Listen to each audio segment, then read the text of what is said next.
क्या राष्ट्रपति ट्रंप को सुमित जी इस बारे में कोई जानकारी नहीं दी गई थी कि पाकिस्तान का ईरान को लेकर क्या रुख है? बिना जाने पाकिस्तान को मध्यस्थता की जिम्मेदारी दे दी गई।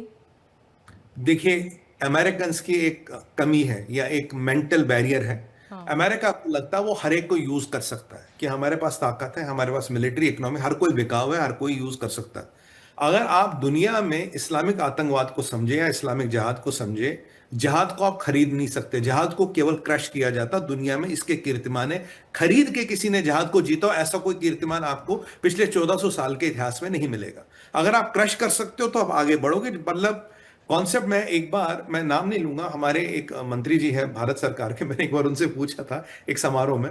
मैंने कहा सर, ये जो इस्लामिक जिहाद की प्रवृत्ति है, अगर हम इसको, अगर ये कॉन्सेप्ट रहेगा कि जिहाद सस्टेनेबल है, जिहाद क्यों छोड़े? वो भाई 1400 साल से रिजल्ट डिलीवर कर रहा कोई प्रक्रिया, why should they leave it? वो छोड़े क्यों? जब तक आप ये सिद्ध नहीं करोगे जिहाद अनसस्टेनेबल है, तो वो केवल मिलिट्रीली हो सकता, वो खरीद के नहीं हो सकता, पैसों के दम पे नहीं हो सकता। अमेरिका को लगा कि ये जो मुल्ला मुनीर है, इसको उसके मुंह पे थोड़े पैसे डाल देंगे, भाई इसके और उसके भाई का अमेरिकन सिटीजनशिप तो कर ही दिए, थोड़ा खत्रियों के मुंह में पैसे डाल देंगे, थोड़ा इसको तेल का लालच दे देंगे। देखिए, अमेरिकन वाले ये जो है, ये आप और हम हैं, हम तो इस दुनिया की बातें सोचते हैं ना, ये वाले लोग दूसरी दुनिया की बातें सोचते हैं।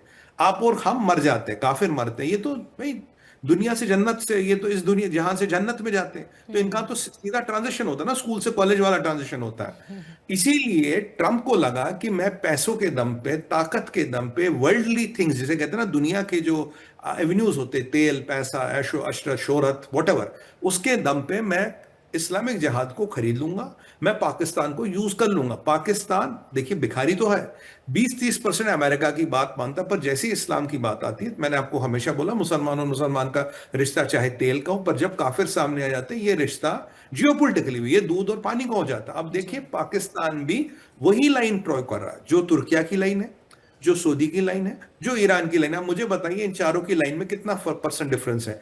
20-30% का डिफरेंस है। ईरान जाके इनको ठोकता है, ये वापस ईरान को नहीं ठोकते। बाकी बात तो वही हो रही। नहीं तो इब्राहिमिक अकॉर्ड्स में क्या तकलीफ है पाकिस्तान को? इब्राहिमिक अकॉर्ड्स में सऊदी अरबिया को क्या तकलीफ है? भाई सऊदी को तो इसराइल से कोई पंगा नहीं हुआ, पाकिस्तान का आज तक इसराइल से कोई पंगा नहीं हुआ। चलिए, ईरान की अदावत है, समझ आता। कतर को क्या तकलीफ है? तुर्किया को क्या तकलीफ है? तकलीफ कुछ नहीं, तकलीफ वही है कि इस्लाम ने जो लिखा है, यहूद को मारना है, कयामत लानी है, तो इसके खिलाफ हम कैसे जाए? हम कैसे यहूदों से दोस्ती कर ले? यहां लॉजिक नहीं है, या प्रैक्टिकल नहीं है, इकोनॉमी नहीं है, साइंस नहीं है, कुछ भी नहीं है। यहां है एक रिलीजियस आइडियोलॉजी जो इनको रोकती है। जबकि इजराइल एक ऐसा मात्र मुल्क है मोनिका जी, जिसके नीचे तेल की एक बूंद नहीं है, पर सारे मिडिल ईस्ट में सबसे संपन्न इकोनॉमी है, सबसे पावरफुल इकोनॉमी है। वो एक बार गोल्डी मेयर ने अच्छी बात कही थी कि मोजेस को 40 साल लगे इजराइल ढूंढने में, पर ऐसा इजराइल ढूंढा, एक कतरा तेल नहीं हमारे यहाँ। पर आज भी इजराइल इतने युद्धों के बाद भी, इतने बार लड़ने के बाद भी सबसे शक्तिशाली इकोनॉमी है। इजराइल से तो बहुत कुछ सीखने को है मिडिल ईस्ट को, इजराइल से तो बहुत कुछ समझने को मिडिल ईस्ट को। और जो इंडोनेशिया के प्रेसिडेंट एक बार कह चुके, भाई इजराइल से बहुत कुछ सीखो, इजराइल से सीखने वाली बात है। पर ये जो मिडिल ईस्ट का इस्लाम है, ये अलग इस्लाम है। यहाँ के जो खिलाड़ी हैं, ये अलग है, और ये इस्लाम को सामने रख के अपना सारा सियासी खेल खेलते हैं। तो इसीलिए पाकिस्तान, तो आप जानते हैं ना, वो नया नया मुल्ला बकरे में ज्यादा घी डालता। पाकिस्तान की वो हालत है। कन्वर्टेड हिंदू अकील ख्वाजा आसिफ, परसों ही मैं आपके चैनल पे डिस्कस कर रहा था, ख्वाजा आसिफ खुद कहता है, भाई मेरे माँ बाप तो कश्मीरी, मेरे परदादा या जो भी कन्वर्ट हुआ मेरे, वो तो कश्मीरी पंडित थे, हम तो कश्मीरी, हमको ईरान वीरान से थोड़ी ना है। कल कह रहा था ये ख्वाजा आसिफ, कह रहा यार हमारे यहाँ चंद्रगुप्त, अशोका, ये सब नहीं पढ़ाया जाता, जब मैं स्टूडेंट था सब पढ़ाया जाता है।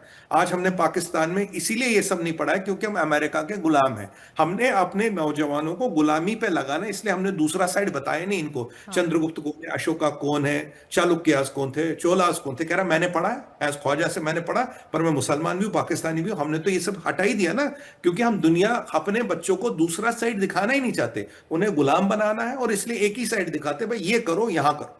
तो ये एक रिलीजियस आइडियोलॉजी है। मैं आपको हमेशा से कहता था, ये सिविलाइजेशनल वॉर है। ये जर जमीन जोरू की लड़ाई नहीं है, वो होती तो सुलझ जाती। ये बिल्कुल। सिविलाइजेशनल वॉर है। अभी आप जो चीजें होती हुई नजर आ रही, इनफैक्ट मोनिका जी, मैं आज आपके शो पे कहना चाहूंगा कि आज मैं आपको ये आधिकारिक रूप से कह सकता हूं, अगर ये मसला नहीं निपटा, जो मैं हमेशा से कह रहा हूं, क्लैश ऑफ सिविलाइजेशंस, यानी क्रिश्चियनिटी वर्सेस इस्लाम, जो एक बड़ी लड़ाई होनी है, मुझे लगता उसकी बीज अभी डल रहे हैं। वो पौधा जो है ना, वो जमीन से उसका अंकुर फूट के निकल रहा है, क्योंकि अभी सारा लॉजिक इस्लामिक आइडियोलॉजी पे है, किसी भी प्रैक्टिकलिटी पे या किसी भी आज तक आज की जरूरत या आज की हकीकत पे नहीं है।